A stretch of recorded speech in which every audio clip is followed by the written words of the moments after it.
যুক্তরাষ্ট্রের সঙ্গে উষ্ণ হচ্ছে পাকিস্তানের সম্পর্ক। হোয়াইট হাউসের ওভাল অফিসে বৃহস্পতিবার মার্কিন প্রেসিডেন্ট ডোনাল্ড ট্রাম্প ও পাকিস্তান প্রধানমন্ত্রী শেহবাজ শরীফের আনুষ্ঠানিক দ্বিপাক্ষীয় বৈঠক অন্তত এই বার্তা দিচ্ছে। বৈঠকে আরও উপস্থিত ছিলেন মার্কিন ভাইস প্রেসিডেন্ট জেডি ভান্স, পররাষ্ট্রমন্ত্রী মার্কো রুবিও এবং পাকিস্তানের সেনাপ্রধান আসিম মুনির। এ নিয়ে চলতি বছর পাকিস্তানের সেনাপ্রধানের সঙ্গে তৃতীয়বারের মতো সাক্ষাৎ করেছেন ট্রাম্প। আমি বুঝি নির্মাণের শিল্প, সালাম স্টিল বোঝে ডিউরেবিলিটি। সালাম স্টিল, মোস্ট ডিউরেবল স্টিল। নির্ধারিত সময়ের আধ ঘন্টা পর শুরু হয় ক্লোজ ডোর বৈঠক, চলে অন্তত 1 ঘন্টা 20 মিনিট। বৈঠকে প্রাধান্য পায় পারস্পরিক স্বার্থ সংশ্লিষ্ট বিষয়গুলো। আলোচনা হয় আঞ্চলিক ও বৈশ্বিক পরিস্থিতি নিয়ে। পাকিস্তানের গণমাধ্যম দ্য ডন জানায়, ইসলামাবাদের বিরল খনিজ ও পেট্রোলিয়াম খাতে বিনিয়োগের বিষয়েও চূড়ান্ত সিদ্ধান্তে পৌঁছেছে দুদেশ।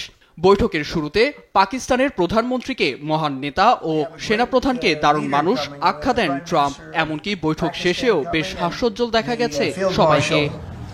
Pakistan Field Marshal is a very great guy, and so is the Prime Minister, both. Washington ইসলামাবাদের সম্পর্ক উন্নয়নে চিন্তার ভাঁজ পড়েছে নয়াদিল্লির কপালে। ভারতীয় পণ্যে 50% শুল্ক আরোপ এবং পাকিস্তানের সঙ্গে সামরিক সংঘাতে ট্রাম্পের মধ্যস্থতার দাবির জেরে দূরত্ব বাড়ে দুদেশের। এ আবহে ভারতের রাজ্য উত্তরপ্রদেশের এক জনসমাবেশে দেশকে স্বনির্ভর করতে নানা পদক্ষেপ নেয়ার কথা জানিয়েছেন প্রধানমন্ত্রী নরেন্দ্র মোদী। আত্মনির্ভরতা কো মজবুতি দেগা।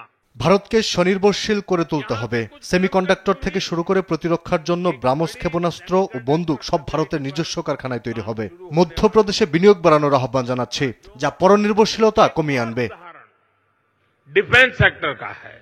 দক্ষিণ এশিয়াকে চীনা প্রভাব মুক্ত রাখতে ভারতকে বড় শক্তি হিসেবে দেখে আসছে যুক্তরাষ্ট্র, আর পাকিস্তানকে দেখা হতো চীনের মিত্র হিসেবে। তবে ওয়াশিংটন ইসলামাবাদের ঘনিষ্ঠতা সেই সমীকরণ পাল্টে দিয়েছে বলে মত অনেকের।